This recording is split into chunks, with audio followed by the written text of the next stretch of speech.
တီတီထေးကလည်းပြဆက်လုပ်တဲ့နုနယ်တီတီဟုဆိုလင်းရကစားတက္ကသိုလ်မျိုးချင်းနှင့်အပြိုင်ဆိုင်ကြိုးစားတရုပ်ဆောင်နိုင်ခဲ့သည်မျက်ဖြူဆိုင်လေစီယာကြိုက်လေဟူသောစကားပုံမှာမြည်သည့်အချက်ကိုရွေသည်ဟုမသိခဲ့တော့လေပြဆက်မင်းသားနှင့်မင်းသမီးတို့မျက်ဖြူဆိုင်အောင်ကြိုးစားတရုပ်ဆောင်ကြသောအခါဆရာဖြစ်သူကျွန်တော်မှနေရဝဲလာသည့်ထိပီတီရှန်ကြိုက်ခဲ့ရသည်ကအမှန်မြင်ဖြစ်ပါသည်တီတီထေး၏ကိုနေဟန်ထားနှင့်ရုပ်သွင်းပြမအလွမ်းဘက်သို့အပြုသောအခြေအနေရှိသည်မာနာကြီးသောတထေသမီးပညာတတ်အမျိုးသမီးကြီးခင်မီခစ်ဆန်သောတရုပ်ဆောင်မှုတို့အတွက်လိုက်ဖက်ခြင်းမရှိထို့ကြောင့်ညှို့ငယ်နွမ်းလျသောတနာဖွယ်အခန်းကဏ္ဍများမှတရုပ်ဆောင်စေခဲ့ရာတရှိန်ထိုးအောင်မြင်ကြသားသောပြဆက်အမှုပညာရှင်တဦးဖြစ်လာရပါသည်ဇက်ကုံပေါ်ရှိမီစက်တင်အတန်အဆရှိသောအလုသမားများနှင့်စီစဉ်မှုဆိုင်ရာတာဝန်ရှိသူများကပြနေသည့်ဇလန်းကိုကွက်တီအန်ကြညှိဖြတ်ပေးကြရမည့်တာဝန်ရှိသည်တခန်းကဏ္ဍပြည့်ပြည့်သည်နှင့်မိပိတ်ပေးရမည်ကားပိတ်ပေးရမည်စက်တင်ခန္ဓာများလွှဲပြောင်းတဆင်ပေးကြရမည်ဖြစ်ပါသည်၎င်းတို့ကိုယ်တိုင်ကပွဲကြည့်သူဖြစ်နှမျောမနေစေရန်အထူးဂရုစိုက်ကြရပါသည်သို့သောအလေးကျင့်ရပြီးဖြစ်သည့်ဝင်းဝင်းစက်ခုံပေါ်မှအလုသမားများမှာជីထေး၏ညှို့ဖမ်းမှုတန်းကိုမခံနိုင်ကြပါရှက်၍ငိုကားပြောဆိုလွမ်းတနေသောជីထေး၏တရုပ်ဆောင်မှုတွင်ညှို့တက်မိကမိခလုတ်ပေါ်လက်တင်ထားရင်းမျက်ရည်တွေးစီးကြနေသည်ပိတ်ရမည့်စက်တင်ကားချက်ကြီးကိုအာယူကန်ထားရင်းရှက်ငင်ငိုယိုနေကြသည်စီစဉ်သူကလည်း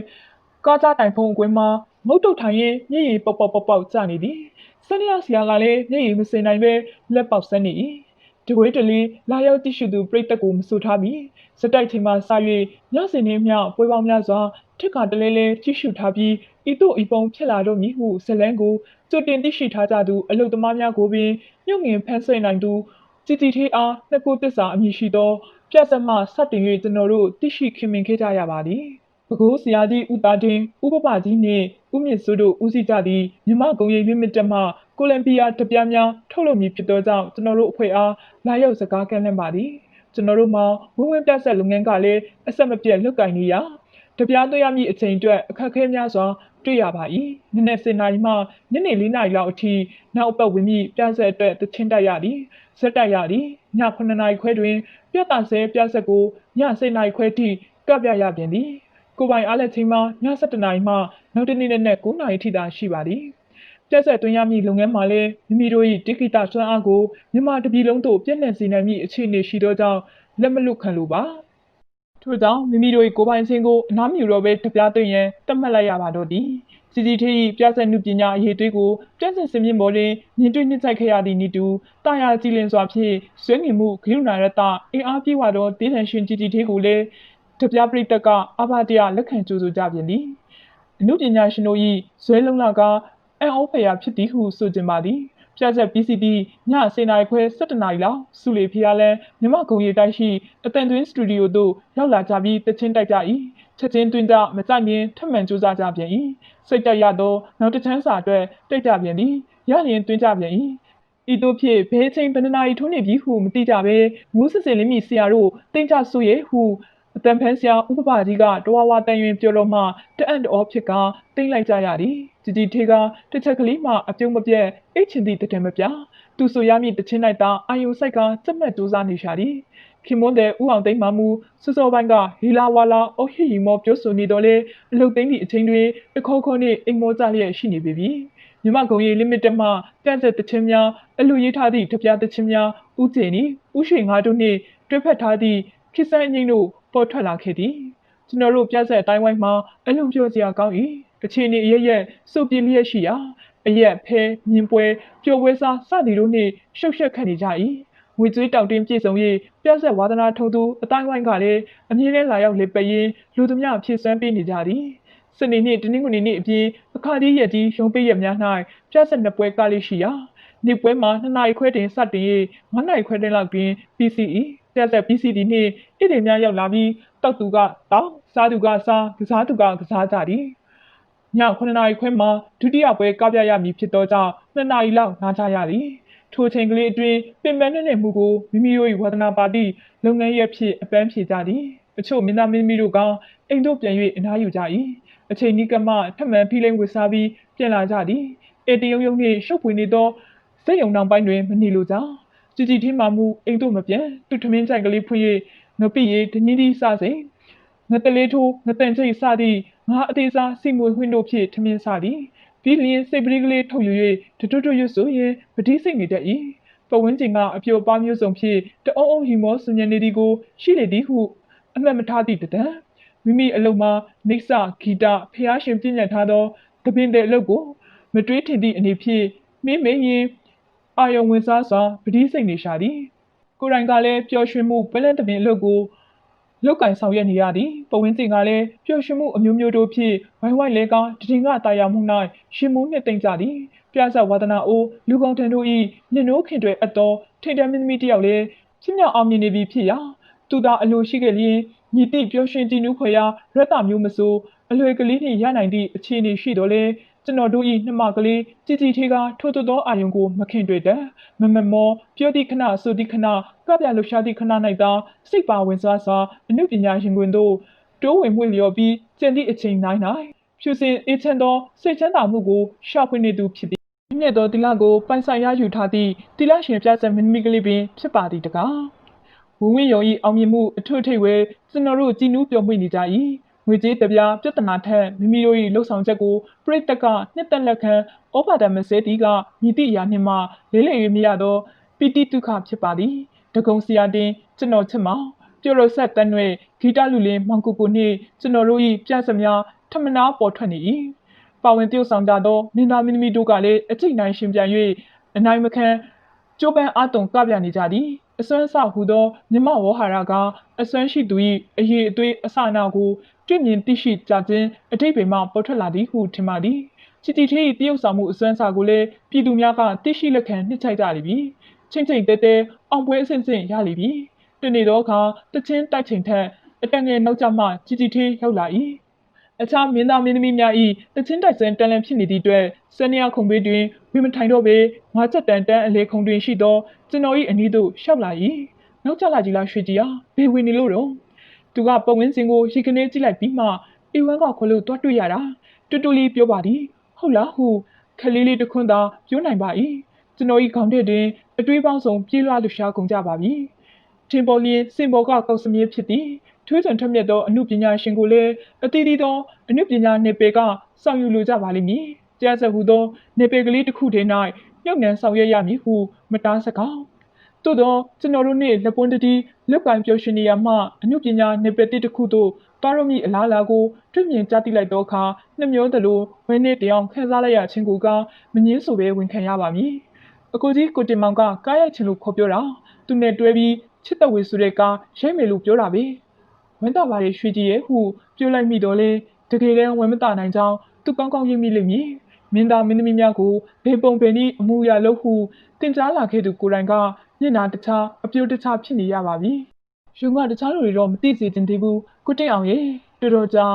အေးပါရုံကတခြားလူတွေဆိုသည့်စကားမှာကျွန်တော်တို့၏ကျေးဇူးရှင်ဆရာသမားကိုအဓိကထားကြောင်းကျွန်တော်နားလေပါသည်ဒီအကြောင်းဆရာသာသိခဲ့လျင်မပြေလည်မှုတစုံတရာဖြစ်လာတော့မည်မှာဧကံမလွဲဟုသူရောကျွန်တော်ပါသိရှိထားကြသည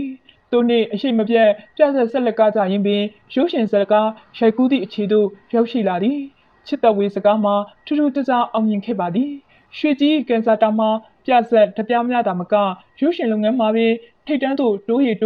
က်နေလိမ့်မည်ရုပ်ရှင်လုပ်ငန်းဖြင့်ထိတ်တန်းသို့ရောက်လာပြီဖြစ်သောကြည်ကြည်ထေးမှာပြဆက်ကိုလည်းရခင်တိုင်းဆက်လက်ကပြနေသည်သို့သောရခင်ကလိုအချင်းပြည့်မပေးနိုင်တော့အလူရဲ့အပြေးလွှားစက်တိုက်တချင်းတိုက်ရုပ်ရှင်ရိုက်ပြဆက်ကနေလုံးချလေးနေလေသည်ကျွန်တော်ကလေယာမြေအကြောင်းတရုတ်ဖော်ပြသောမြေပရိသာပြဆက်စီစဉ်ကခင်မောင်မြင့်ကြည်ကြည်ထေးတို့ခေါင်းဆောင်ပါဝင်စီသည်ကြည်ကြည်ထေးအကောင်းဆုံးတရုတ်ဆောင်သွားသည့်အလွမ်းဆက်လန်းကလေးတစ်ခုဖြစ်ပါသည်ထိုပြဆက်ပြီးရင်ကြည်ကြည်ထေးမှာပြဆက်လုံးဝမကတော့ပဲရုပ်ရှင်တွေတို့အပီးပိုင်းပြောင်းရွှေ့လောက်ကင်တော်မည်ဟုကြေညာပြီးဖြစ်ပါ၏လုတ်ဖော်ကန်ဖတ်အားလုံးစိတ်ထိခိုက်စွာဖြင့်မြေပရိသာပြဆက်ကိုကပြခဲ့ကြရသည်လူရည်ကန်ရည်ရှိသောအမှုပညာရှင်အင်အားအပြည့်အဝဖြင့်လျှင်လျှင်တောက်အောင်မြင်နေသည့်ဝင်းဝင်းပြဆက်ယုံကြည်မှထွန်းပါသည့်တေတပွင့်ရုပ်ရှင်နယ်ပယ်သို့ခရီးလွှင့်ပေတော့မည်ကြည်ကြည်ထေးရောက်မှလာခင်ကလည်းကျွန်တော်တို့အောင်မြင်စွာကပြနိုင်ခဲ့သည်တာဖြစ်ပါသည်သို့သောသူရောက်ရှိလာသောအခါပိုမိုစီပင်ဆိုပြေလျက်တညီလက်ညီပျော်ရွှင်အားရစွာဆောင်ရွက်နိုင်ကြောင်းကောင်းစွာသိရှိနားလည်ပါ၏အမှုပညာအတိုင်းဝိုင်းသည်တဦးနှင့်တဦးလွန်စွာခင်တွယ်ရင်းနှီးတတ်ပါသည်တယောက်နှင့်တယောက်မနာလိုဝင်တို့တက်ခြင်းလည်းပြင်းပြင်းပြပြရှိတတ်ပါ၏ကြည်ကြည်ထေးဟူသောနာမည်တစ်လုံးနှင့်ဘုံကနေထိုးထွက်လာသောအခါ သူနိုင်ကိုနိုင်အပြိုင်ဆိုင်မနာလိုဝင်တို့မှုကလေးများဖြစ်ပွားလာခဲ့ပူပါသည်တို့ရတွင်သူ၏ပြီးခံမှုလာရောမှုအနာခံ၍ချို့သာအောက်ချို့ကပေါင်းတင်ဆက်ဆံတတ်မှုသဘောထားပြေဝမှုတို့ကမနာလိုဝင်တို့ချင်းတို့အားကျော်လွှားအောင်မြင်လာခဲ့သည်ကြည်ကြည်ထင်းရုပ်ရှင်နဲ့သွားတော်မူဆိုသည့်သောကြောင့်ဝင်ဝင်အဖွဲ့သားများစိတ်ထိခိုက်တုံ့လုံးကြခြင်းမှာကိုထက်သွားမည်ကိုမနာလိုဝင်တို့သောကြောင့်မဟုတ်အကောင်းဆုံးပညာရှင်တို့မိမိတို့နေပင်မှဆုပ်ဆုပ်လိုက်ရသည်ကိုနှမျောတမိသောကြောင့်ဖြစ်ကြောင်းကျွန်တော်ဆိုဝင်ပါသည်တို့တော့ဤသူမဆိုမိမိလမ်းကိုမိမိရှာဖွေဖြတ်တန်းရမည်သာဖြစ်ပါသည်ကျွန်တော်တို့ချစ်ခင်လေးစားသောရွှေကြီးအားမတားရဲ့မစည်းတာဤမည်တော့ညပရိသာပြဆက်ဤနောက်ဆုံးညကပြချင်းဤညီကုန်းဝဲအတွေ့အတွေ့သောမြေရည်စားတို့ဖြင့်ပြဆက်မင်းသမီးကြည်ကြည်ထေးအဖြစ်မှရုပ်ရှင်မင်းသမီးကြည်ကြည်ထေးဘဝသို့ကိုပြောင်းရောက်ရှိသွားလိမ့်မည်တကားဟုစိတ်နှလုံးမှမြည်တမ်းလိုက်ရပါ၏ကြည်ကြည်ထေးပထမဦးစွာပါဝင်သည့်စစ်တပ်ဝေစကားတွင်အကယ်ဒမီဆုစုခုရရှိသည်ဆက်လက်၍ရေဒနာပုံစကားရိုက်ကူးနေပြီဟုကြားသိရ၏ပြဆက်စင်မြင့်တွင်ကပြစဉ်ကရန်ကုန်ပြည်သက်တခါတည်းလူရိုရန်ကုန်သို့တက်ရောက်လေပတ်ကြသောနေပရိသတ်အချို့အဝက်များသာကြည်ကြည်ထေး၏ပြဆက်ကားပြမှုအောင်မြင်ချက်အမှုပညာကိုတွေ့မြင်ခံစားကြရသည်ရုပ်ရှင်စကားရိုက်ကူးသည့်ခါ၌မူကားမြန်မာပြည်အဝမ်းအနှံ့ဆက်ပရိသတ်၏နှစ်ထိုက်ချီးကျူးမှုခံယူရသည်ပြီကျွန်တော်တို့မှာမခွဲနိုင်မခွာရသောပြဆက်စင်မြင့်ဝဲဖက်တွေလျက်ကြည်ရခဲ့ကြရင်ကအောင်မြင်ခြင်းတတပူဆောင်နေသောနှမကလေးအားလွင်တနေကြရ၏ဂီတလူလင်းမောင်ကိုဒရိုက်တာဖြစ်စီစဉ်သောဂီတလုံမေပြဆက်စင်တင်နိုင်ရန်တချင်းတိုက်ကြသောအခါဇော့ကဝင်တချင်းတစ်ပုတ်ကိုရေးထုတ်ခွင့်ရလာ၏ဂီတလုံမေအဖြစ်ပါဝင်သောမြင့်မြင့်ထေးအတွက်မိခင်ဖြစ်သူမင်းသမီးကြီးဒေါခင်ညုံကစိုးရင်ပူပန်းစွာတီဆူမြည်တမ်းရသောတောင်ဝေကတေးဖြစ်ပါ၏ကျွန်တော်၏စိတ်အာယုံထဲဝဲအနုပညာတကွန်ထူ၍တလူလူလွင့်နေသောမရွှေကြီးအားစိုးရင်စိတ်ပြင်းပြသည့်စေတနာလွန်ကဲလျက်သူ့အားမှန်းဆရေးသားမိသည်ကိုရိုးသားစွာဝန်ခံရပါမည်မတီဖောက်ပြန်လောကရန်နေမြေထောင်လွှားမာနမြင်လွန်းကရှော့ကြနောက်ဆုံးရှိတတ်ပြီကိုတွေ့တရားရှေးခါများကသည်တံ့ပြန်ရုပ်ရည်အစုကောင်းအကကောင်းထောင်တောင်းဘူကြီးမင်းပရိသတ်စိတ်တတွေပီတီဖုံးအောင်ပြုံးရောင်တန်းခဲ့စီရေဒနာစိန်ရွှေလူရချက်ချင်းရှင်ရင်မှာပုံနေစပြူတလားတမှုစားတူမလားငါနဲ့လေတဘာဝလုံးမာနတကွန်းမိုးစွန်ရောက်မိပြီ။အော်နုနယ်ရုပ်စင်းပြုံမြင့်ချင်းအိုမင်းနောက်ဆုံးရှိတဲ့ဒီချင်းချစ်သူခင်သူကျင်သူဝေးဒုက္ခဘေးနဲ့အမြဲတစေမွေးတီဟိုရခင်ကလူကျင်ကြသူတွေအော်မရေကရှောင်သွေးအသင့်လွင်နောက်သာရောက်ရှာကြဓမတာပြီမတီဖောက်ပြန်လောကရန်နေမြေထောင်လွှားမာနမြင်လွန်းကရှော့ကြနောက်ဆုံးရှိတတ်ပြီအော်တတိကိုစီအစိုးရမင်းသမီးကြီးဒေါခင်ညွန့်၏အတမလိုက်လဲတုံရင်စွာဖြင့်ရေဒီယိုမှထွက်ပေါ်လာနေပါသည်ပြတ်ဆက်သည့်စတင်ကားပြသည့်နောက်တနေ့နဲ့8နာရီတွင်မြမအတမကျွန်တော်တို့ဖွဲ့အတန်လွှင့်ကြမြဲဖြစ်ရာဂီတလုံးမီပြတ်စမတချင်းများကိုလည်းအတန်လွှင့်ကြသောကြောင့်အထက်ပါတချင်းကိုအမှုပညာရှင်များတို့ဟူသောအမည်ဖြင့်အတန်လွှင့်လိုက်ပါ၏ပြတ်ဆက်အသေးတထုပ်စတင်ကားပြသည့်ရပိုင်းတွင်ကျွန်တော်တို့မနာမနေလှုပ်ရှားပင်ပန်းကြရပါသည်တောက်ကြနေ့တွင်တနေ့လုံးဆက်ချောတိုက်စက်တင်များစိတ်ဆက်စွာပြင်ဆင်၍ည9နာရီခွဲတွင်ကပြခါည10နာရီခွဲတွင်ပြီးစီးပြီးအခြားဆက်ဆောင်များပြင်ကြတော်လေစီစဉ်သူများအနေနှင့်မပြင်ကြသေးပဲစတင်ကားပြသည့်ပြဆက်၏လိုအပ်ချက်များအမှားယွင်းများကိုပြင်လေသုံးသပ်၍12နာရီတစ်ချက်လောက်မှအိမ်ပြန်ရောက်ရသည်နောက်တနေ့မနက်6နာရီမထိုးခင်ပြဆက်ရုံမှလူကြိုသည့်ကားကအိရှိရောက်နေပြီအတန်လွှင့်ရန်အတွက်တီဆိုမိပြဆက်ရှင်များတီဝိုင်းဆရာများကိုလိုက်လံကြိုဆို၍အတန်လွှင့်ရုံသို့အပြေးလွှားတွားကြရ၏ဂီတလုံးမီတချင်းများအောင်မြင်ချုံမောစွာအတန်လွှင့်ပြီးအိမ်ပြန်ရောက်၍အညောင်းညာဆက်အမောဖြီနေစဉ်တယ်လီဖုန်းလာ၏အကိုတစ်အောင်လားဟေးရွှေတီအမှုပညာရှင်များတို့ဆိုတဲ့တချင်းကိုကြားလိုက်ရပါတယ်ဘာကိုဆိုလိုတာလဲလို့ကျမနားလေလိုက်ပြီးကျေးဇူးတင်စကားလေးပြောချင်တဲ့အတွက်ဆက်ရတာပါအကိုတစ်အောင်ဆိုရင်တလို့ကျမတသက်မှမဖြစ်စီရပါဘူးစိတ်ချပါကျွန်တော်ကသူ့ကိုရီမန်းစိတ်နဲ့ရင်းမိကြောင်းညီတူးမှမသိပါသူ့ကိုလည်းကြွတင်၍မပြုံးမိပါသို့သောပန်းနဲ့လိမ်မာလာသည့်မရွှေကြီးကကျွန်တော်၏စေတနာတန်မှုရီမန်းထားမှုတို့ကိုအတိအကျဖော်ထုတ်နိုင်ခဲ့ပါပြီကျွန်တော်လည်းခက်ရှင်းရှင်းပင်ဝန်ခံလိုက်ရပါ၏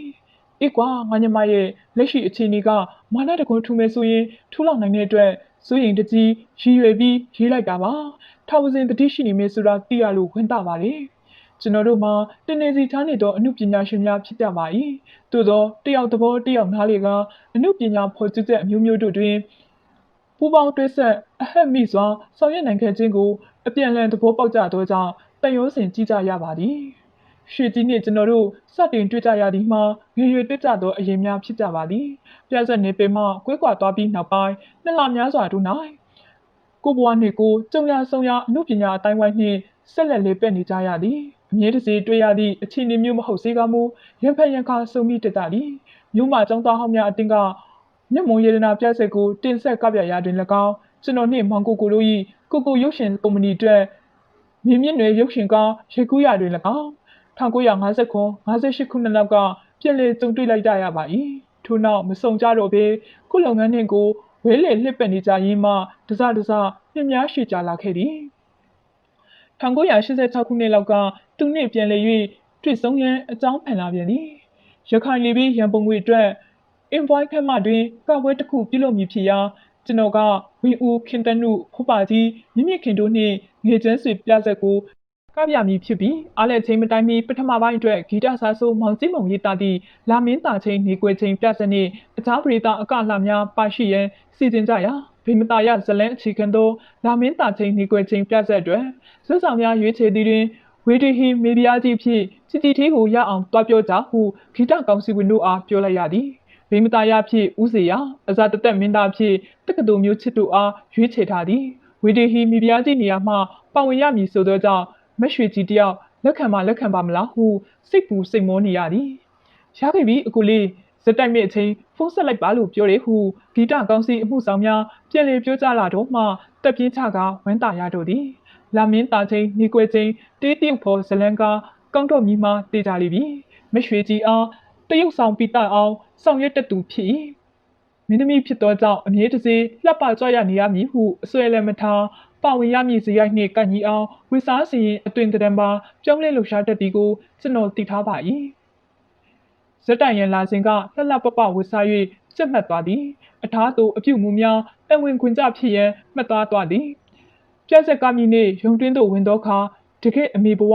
ဝေဒီဟီမီပြားကြီးအတွင်မရွှေမလန်းနွေးနေညှိုးယုံနေသူအဖြစ်ဖန်တီးလာခဲ့သည်တက္ကသိုလ်မျိုးချင်းနှင့်ရွှေကြီးမှာမင်းသားမင်းသမီးအဖြစ်ရှေ့သွားနောက်လိုက်ညီတွဲဖက်ကပြခဲ့ကြသောမင်းသားနှင့်မင်းသမီးဖြစ်ခဲ့ကြပါ၏ယခုတာမီဘဝနှင့်ကပြကြရရန်ဖြစ်လေပြီတဒံလုံးတရုတ်တူရမည်ဟုသောစကားစုမှာတပင်ပိုင်းဆိုင်ရာပညာရှင်များအတွက်အရေးကြီးဆုံးမှတ်သားလိုက်နိုင်ရမည်အချက်ဖြစ်ရာအမိဘဝတို့ရောက်ရင်အမိညစ်တူအောင်တရုတ်ဆောင်မှ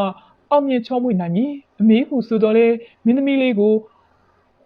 ချောမွနှုနဲ့စုပ်ပြေနေ၍မဖြစ်ရွှေကြီးကဝင်းခက်ကနှင့်နှိုင်းစားလျင်ကြီးရင်လာပါချီပြီကုံဆုံးပြောက်ွယ်ခဲ့ပြီးဖြစ်သောအတိတ်ကာလအလှပအမှုရည်များကိုခုံမင်တွေ့တာမမောစွာဖြင့်မနေသည်မိမိအရွယ်နှင့်လိုက်ဖက်သောတရုတ်ဆောင်မှုပြုခြင်းအဖြစ်မိမိအမှုပညာစွမ်းအားကိုအသစ်ဖြစ်ပေါ်တိုးတက်စေရမည်ဟုနားလေသဘောပေါက်သူဖြစ်ပါသည်ပြက်ဆက်စင်ပေါ်တွင်ဝီဒီဟီမီပြားသည့်ဖြစ်ကပြရာမှသူ၏နှလုံးသားတွင်ပြက်ဆက်အရသာပြင်တွေ့လာကလှုပ်ချင်ကန်ခြင်းစိတ်ပေါ်လာဟန်တူ၏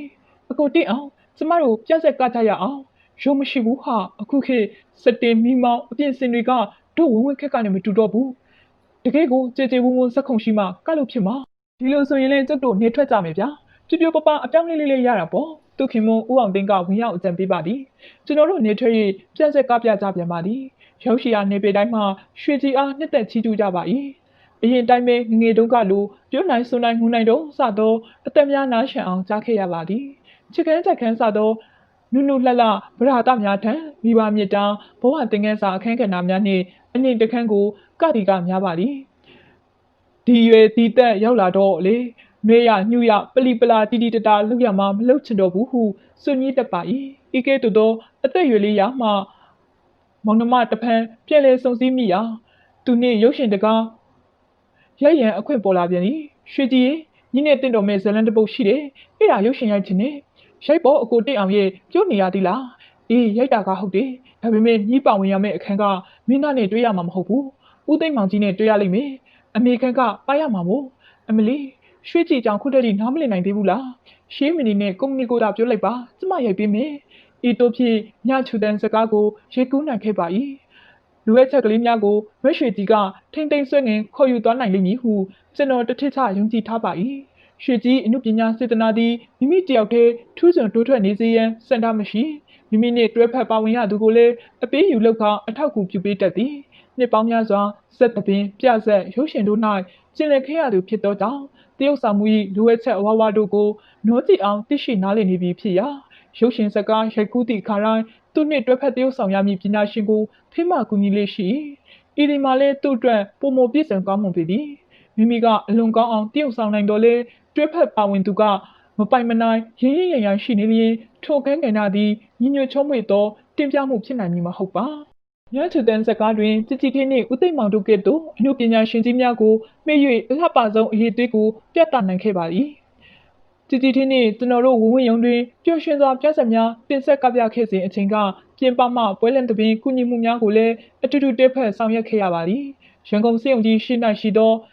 စိန်ကျုံကွန်ပစ်ယခုအထက်ကနှင့်လာတာတွင်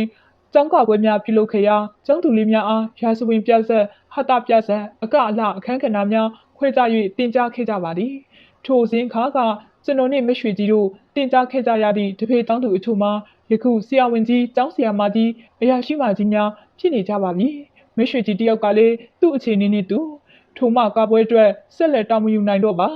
ကျွန်တော်မှမူယခုတက်တိုင်းဇက်ဆရာဖြစ်အမှုတော်ထမ်းနေရဆဲဖြစ်ပါသည်1988ခုဩဂုတ်လ31ရက်နေ့နနက်ပိုင်းကအထက်ကနေလာတာကျောင်းကပွဲခန်းမတွင်ကျောင်းသူလေးများအားတေးတရုပ်ဖော်တခန်းတက်ပြရသည်ထပ်ပေါ်လာသည့်တေးခီတာနှင့်အချိုးကျစွာကပြလေးတင်နေတတ်သောသမီးငယ်လေးတို့အားကြည့်ရင်လွန်ခဲ့သည့်26နှစ်ခန့်ကရွှေကြီးနှင့်ကျွန်တော်တို့ကျောင်းမှာပင်ကျောင်းသူကလေးများအားတင်ကြားလေ့ကျင့်ပေးရပုံတို့ကိုအာရုံဝင်မိပါ၏နေ့လေတနာရီလောက်ကျောင်းမှပြန်လာသည်စေယုံဝင်းအတွင်မှဖြစ်၍အရေးပေါ်ဌာနလက်မတော်ဘက်သို့အထွက်ရွှေကြီးသမီးနှင့်တမန်ပြာကြီးပြာရာဝင်လာကသည်နှင့်ရင်ဆိုင်တိုးနေမိ၏ဦးလေးလွတ်ပါအောင်ဦးလေးရဲ့ဟဲ့မလှဝင်းဘာဖြစ်လို့တော့ကျမသားကြိုစင်ဦးကျောင်းမှာဘလုံးကရင်ခြေကျိုးသွားလို့စိတ်ရောနေပြီဆိုတာနဲ့လက်ခဲ့ရတာအဖွားကြီးလည်းအိမ်မှာတက်မလို့ချက်မလို့ဖြစ်ကြံရစ်ခဲ့တယ်ဟာဒုက္ခပါပဲလာလာအရေးပေါ်ဌာနတွင်ဝင်ရောက်မြင်မြန်ရသည်အခက်နံပါတ်56ကိုပို့လိုက်ပြီးဆို၍လိုက်ကြရပြန်၏ကျောင်းမှာတာဝန်ရှိပုဂ္ဂိုလ်တို့ကဂယုတစိုက်ဆောက်ပြောက်ပြီးဆရာဝန်ဆရာမများအားပြောဆိုထားပါကြောင်းယခုမကြမီမှာပင်ခွဲစိတ်ပေးရန်စီစဉ်နေကြောင်းစီး၍ပြောပါသည်မရွှေကြီးမြည်ကျော်စင်ဦးမှာရှွန့်အလင်းလေးပေကျန်သောဘောင်းမီတိုစွတ်ကျဲလက်ပြက်နှင့်ထိခိုက်ဒဏ်ရာရသောဒူးကောင်းပေါ်တွင်ပတိစီကဂတိမော်တွင်ပက်လက်လန်းပြီးပြုံပြုံကြီးကြည့်နေလေသည်အမေဖြစ်သူကလည်းမျက်ရည်စားနှင့်ကတော်ကမျိုးလိုက်လာရသည်အဖွားဖြစ်သူကလည်းအိမ်မှနေ၍ပူပန်ပြင်းစွာတောကဝေဒနာခံစားရသည်ဒဏ်ရာရထားသောခြားတိတ်ကတော့အပြုံးမပြဲခံစားရချက်ပဲမဖြစ်စလောက်မှုလားဒါလည်းမဟုတ်နော်စောစောကဆရာပြောပုံရခွဲစိတ်ရန်ပင်ပြင်ဆင်မှုပြုနေကြောင်းသိရသည်ဖိုးဖွားတို့အမေတို့ကသာအလကားပူနေကြတာပါဗျာဘောကက်နဲ့အကောင်ပဲဒီလောက်တော့အပြုတ်ပေါ်ဟုအဲ့တင်းနဲ့ပြ၍ပြောသလားမသိရပါဦးလေးအိမ်ပြန်ရင်အမေစီတစ်စိတ်လောက်ဖုံးဆက်ပေးပါဦးအမေတိတ်စိတ်ပူနေလို့ပါအေးဆက်လိုက်မယ်အိမ်ပြန်ရောက်တော့ခါရွှေကြီးစီဖုံးဆက်လိုက်၏သူ့အတန်းတုံတုံရင်နဲ့ထွက်လာသည်ရွှေကြီးငါဘာဟာအကိုတက်အောင်ပါအကိုတက်အောင်ကြီးကျမသူငိုချင်နေပါပြီသူ၏အတန်းနေအတန်းထားအစွဲငင်ကိုအလွတ်ရနေသည့်အတွက်တယ်လီဖုန်းနဲ့စကားပြောနေရတော့ကြောင့်သူ့မျက်နှာအမူအရာကိုမမြင်ရတော့လေညီမလောက်တောကဝေဒနာတန်ကိုခံစားနေရပြီဖြစ်ကြောင်းသိလိုက်ရပါသည်ညီမငါခုပဲစိတ်ုံကပြန်လာပြီးဖုံးဆက်တာရှင်ဟုတ်ကဲ့စိတ်ုံမှာကြုံစင်မှုနဲ့တွေ့ပြီးတိတ်ဖြစ်တာမဟုတ်ပါဘူးဘယ်ဒူးကောက်မှာနင်းနေပပသူတတိယရဲ့လားအကိုတက်အောင်ဟာနိမီကရီမောလို့မလှဝင်းတို့လင်းများကလည်းငါညီမတိတ်ဆိတ်ပူနေတဲ့အကျိုးကြောင့်ပြောပြပါဆိုလို့ဤတွင်သူမြင့်နှင့်သူတွေ့တုံရသည့်ပြဿနာများကိုခရီးရည်လို့ပြောလေပါတော့သည်ဒီကြီးကလေးကိုစိတ်မချ၍ဘောမကန်ဖို့စွတ်မလို့ဖို့တွေ့ကြရရှောက်မသွားဖို့မနာတန်းဆုံးမနေသည့်ကြားကနားမထောင်၍စိတ်ဆင်းရဲရကြောင်းဘာကြောင့်ညာတောင်းမဆုံးနိုင်တော့ကျွန်တော်မှသူ့စကားတံများကိုတယ်လီဖုန်းမှကြားနေရပြီးမျက်စိထဲတွင်သားနှင့်လင်းချောင်းပြားများကအပူမီးတောက်လောင်ခဲ့ရသောဝေဒီဟီမီပြားကြီးအသွင်တံတရုတ်ဆောင်ခဲ့ပုံကို၎င်းသမီးလေးကကလန်အောင်ပြန်လည်ရန်တွေ့ခြင်းကြောင့်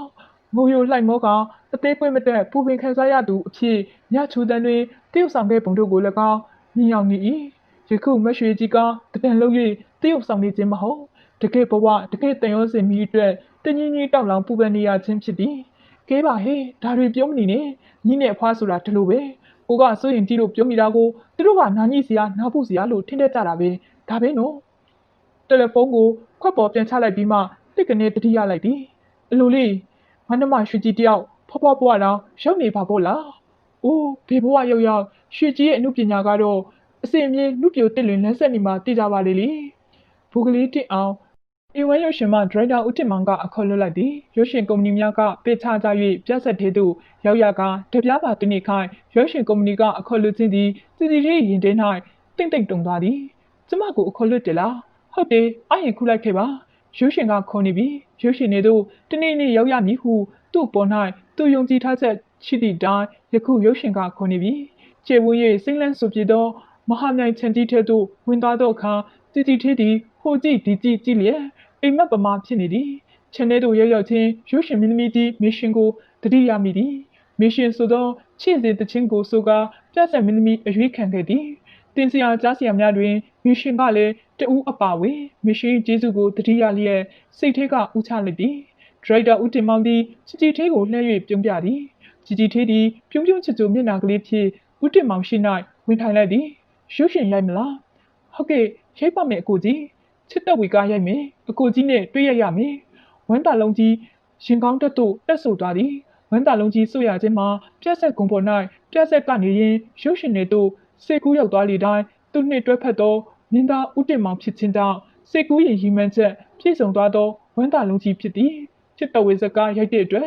တရုတ်ဆောင်က800ပေးမယ်ငွေတော့ပေးချင်တဲ့လောက်ပေးပါအကူကြီးကျမစူးစမ်းပါမယ်ជីတီသေးသည်ရုပ်ရှင်ထံသေးသို့နေ့စဉ်သွားရသည်ရုပ်ရှင်စရိုက်ပြီးနှင့်သူမတွေ့ဖူးသောအရာကိုအနိကတွေ့ရသည်မှာကင်မရာဖြစ်သည်ကင်မရာကိုပီတာအောင်မခေါ်တတ်သည်ကင်မလာခေါ်သည်ဒရိုက်တာကသူရိုက်မည့်ဇလန်းကိုအစင်းချုပ်ပြောပြထားသည်ဇညွန်ပေးမထားပြီးလက်ခံနီးမှရိုက်တော်မည့်အကွက်ကိုဘယ်အမူအရာဘယ်လိုပြောဘယ်လိုလုပ်စသဖြင့်ကိုယ်တိုင်တင်ပြပေးသည်တစ်ကွက်နှစ်ကွက်လောက်စဆန်းရိုက်ကြည့်သောအခါရုပ်ရှင်အကြောင်းကိုသဘောပေါက်လာသည်ပြဆက်ပညာနှင့်ရုပ်ရှင်ပညာသည်ဇက်ကြီးမှပြဆက်သို့ဆင်းလာပြီးလျှင်ပြဆက်ကမှရုပ်ရှင်ပွားခြင်းပြီးဟုသူ့စိတ်ထဲ၌အောက်မေ့လိုက်သည်ပြဆက်ပညာသည်စာရေးဆရာရေးပေးသောတခြင်းကိုကြက်ဒိုင်ယာလော့ကိုဒရိုက်တာရေးပေးသည့်အတိုင်းပြောလျင်ပြောညင်ထွင်ပြုပြင်ပြီးတအောင်ပြောနိုင်ရင်လည်းပြော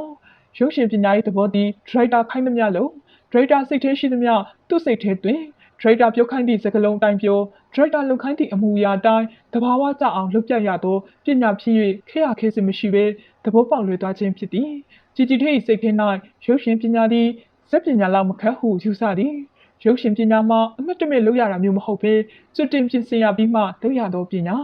ရုပ်ရှင်ကသူ့ကိုကူနိုင်သည်ကဲနိုင်သည်ကင်မရာကလည်းကူနိုင်သည်ကဲနိုင်သည်အတန်သွင်းဆက်ကလည်းကူနိုင်သည်ကဲနိုင်သည်ဒရိုက်တာကလည်းကူနိုင်သည်ကဲနိုင်သည်ဒရိုက်တာမကြိုက်ဘူးဆိုရင်ဒရိုက်တာကမကောင်းမှုထင်လျက်ဖြတ်ပြန်ရိုက်ဒရိုက်တာစိတ်ကြရသည့်ထိပြန်ရိုက်သည်ဇက်ပညာလေးဇက်ခုံပေါ်သို့ရောက်သားသည်နှင့်ကင်းမိသူမရှိကုမိသူမရှိဇက်ခုံပေါ်သို့လိုက်၍ညီသူကောင်းမှမကယ်နိုင်မကူနိုင်ခေရခဲစေကြုံရပြီဆိုရင်ကိုယ်အစွမ်းကိုယ်စထုတ်ပြရသောပညာရှိသည်ဖြတ်ထုံးဉဏ်ရှိသလောက်အာဇဝန်းရှိသလောက်ပြောနိုင်မှသာဖြတ်ထုံးဉဏ်မရှိအာဇဝန်းမရှိလျင်ခံပြီးတော့ပြီငိုချင်းတပုတ်ငိုလျင်ငိုချင်းတွေကစာသားကိုပြန်ပြောနိုင်မှကြိတ်ရသည်စာစကားနှင့်မပြောတတ်လျင်ဇက်ခုံပေါ်၌မလွယ်တောင်းကိုအတွေ့အကြုံများစွာရှိခဲ့ပြီးဖြစ်သည်ရုပ်ရှင်၌တောတောင်ရင်းမြစ်တစ်ပင်အိမ်စင်မြင့်စသည်တို့မှာမူလသဘာဝအတိုင်းတကယ်မရှိသောတောတောင်ရင်းမြစ်စင်မြင့်စသည်များကိုပွဲကြည့်ပရိသတ်၏စိတ်မျက်စိထဲ၌တောပဲတောင်ပဲမြင်စီလာသည်ပဲအကဲထင်မဲ့ဖြစ်ပေါ်လာအောင်ပညာဖြင့်ဖော်ထုတ်ဆွဲဆောင်ရသောပညာမျိုးဖြစ်သည်AI စုံညာကနိုင်တီတာကြာကန်စသည့်သဘာဝအလှတို့ကိုဒီတန်ပြောဟန်ဆိုဟန်ကဟန်တို့ဖြင့်ပုံဖော်ဆွဲဆောင်နိုင်မှသာလျှင်ပွဲကြည့်ပရိသတ်တို့တကယ်မမြင်ရပေနှင့်တကယ်မြင်ရသည်လားပြည့်ပြည့်ဝဝခံစားရနိုင်သည်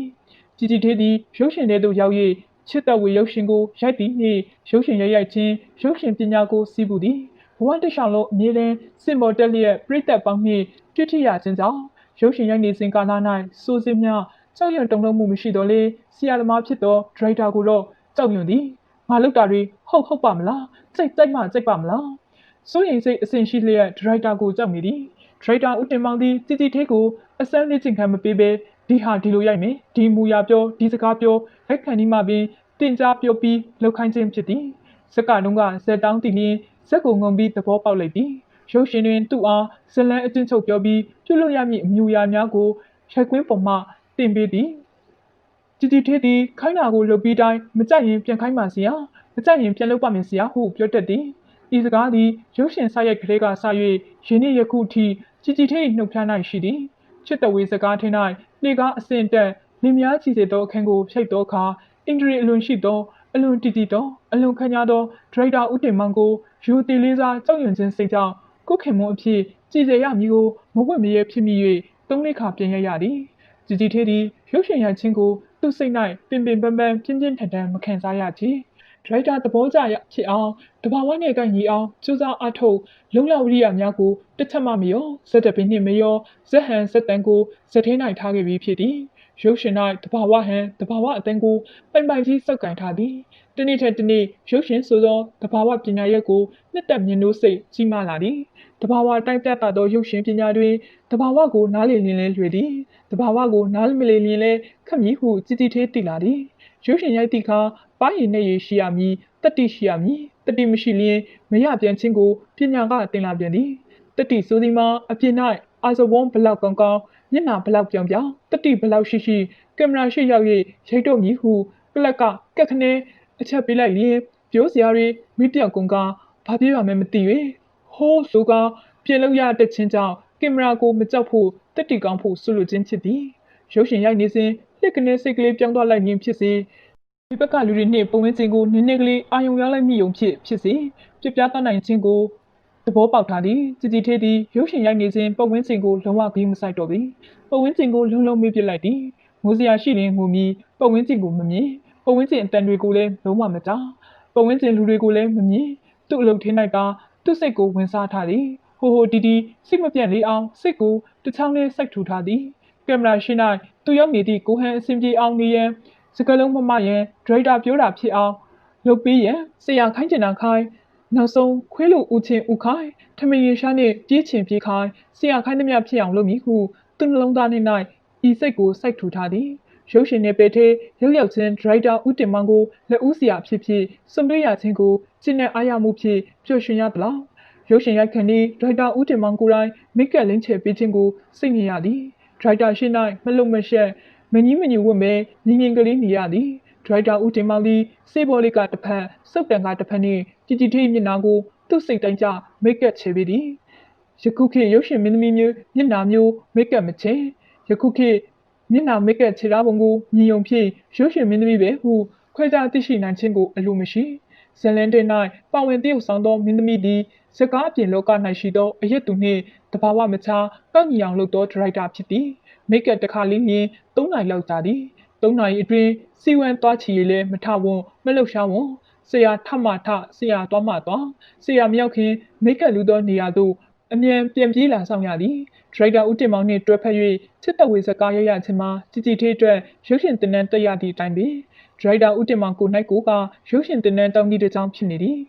စစ်မမှန်ပြပြတတတိဆောင်နိုင်သောဒရိုက်တာမင်းသားဦးတင်မောင်၏တရုပ်ဆောင်ချက်များကိုကြည်ထားလျက်ကြည်ကြည်သေးသည်သူကပြန်၍ဘယ်မူရာဖြစ်ဘယ်လိုတရုပ်ဆောင်ရမည်ကိုတင်ယူစရာအထူးမလိုပဲသူတည်သည်ကြည်ကြည်သေးသည်သူပြုလုပ်ရမည့်မူရာကိုလုပ်ယူနေခြင်းမျိုးမဟုတ်ဘဲဝင်းတွင်ပါအတိုင်းလှိုက်လှိုက်လေးလေးကြီးတရုပ်ဆောင်နိုင်သည်မင်းသားဒရိုက်တာဦးတင်မောင်နှင့်မင်းသမီးကြည်ကြည်သေးတို့နှစ်ဦးစလုံးသည်ပုဂ္ဂိုလ်သဘောနှင့်အနုပညာဗီဇပါရမီရှိပြီးသားခိုင်မာပြီးသားဖြစ်ကြသည်တယောက်အနုပညာကိုတယောက်ပြန်လည်လေးစားကြသောသဘောရှိကြသည်နှစ်ဦးစလုံးအပေးယူညီမျှကြသဖြင့်တရုပ်ဆောင်ချက်များသည်အယောင်တင်ပေးလိုက်တဲ့ကဲ့သို့တောက်ပသွားသည်စစ်တပ်ဝေထင်း၌ကြည်ကြည်သေးဆိုခဲ့သောတခြင်းတစ်ပုဒ်တွင်မှားလိုက်စမ်းပြစေ